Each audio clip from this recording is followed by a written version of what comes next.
Daily Bible reading, Jeremiah chapter 48, verses 21 through 47. Judgment has come upon the tableland, upon Holon, Jahzah, and Mephath, upon Dibon, Nebo, and Beth Diblathaim, upon Kiriathaim, Beth Gamul, and Beth Meon, upon Kirioth and Bozrah, upon all the towns of the land of Moab, far and near.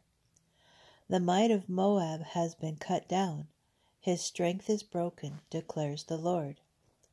Get him drunk, for he vaunted himself against the Lord. Moab shall vomit till he is drained, and he too shall be a laughingstock. Wasn't Israel a laughingstock to you?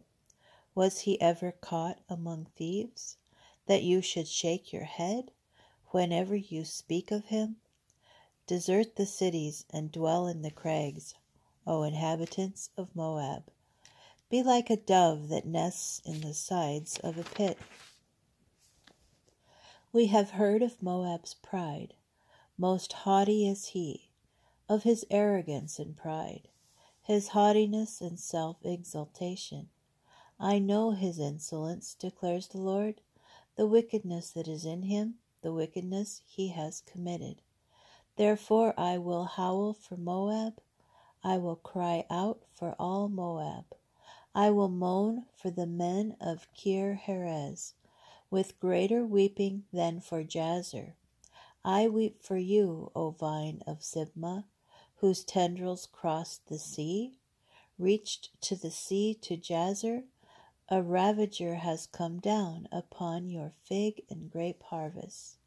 Rejoicing with gladness are gone from the farmland.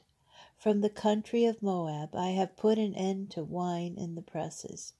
No one treads the grapes with shouting. The shout is a shout no more. There is an outcry from Heshbon to Eliah. They raise their voice as far as Jahaz, from Zoar to Horonaim and Eglath-Shilshai. The waters of Nimrim shall also become desolation, and I will make an end in Moab, declares the Lord. Of those who offer at a shrine and burn incense to their God, therefore my heart moans for Moab like a flute. Like a flute my heart moans for the men of Kir-Heres.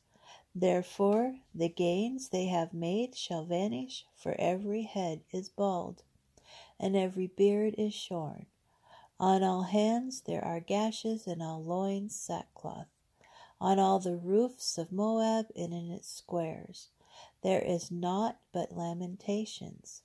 For I have broken Moab like a vessel no one wants, declares the Lord. How is he dismayed? Wail! How Moab has turned his back in shame! Moab shall be a laughingstock and a shock to all those near him.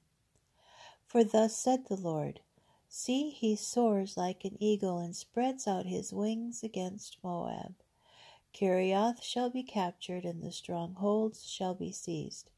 In that day the heart of Moab's warriors shall be like the heart of a woman in travail, and Moab shall be destroyed as a people, for he vaunted himself against the Lord, terror and pit and trap upon you who dwell in Moab, declares the Lord. He who flees from the terror shall fall into the pit, and he who climbs out of the pit shall be caught in the trap. For I will bring upon Moab the year of their doom, declares the Lord. In the shelter of Heshbon fugitives halt exhausted, for fire went forth from Heshbon, flame from the midst of Sihon, consuming the brow of Moab, the pate of the people of Shan. Woe to you, O Moab! The people of Shamash are undone, for your sons are carried off into captivity, your daughters into exile. But I will restore the fortunes of Moab in the days to come, declares the Lord. Thus far is the judgment on Moab.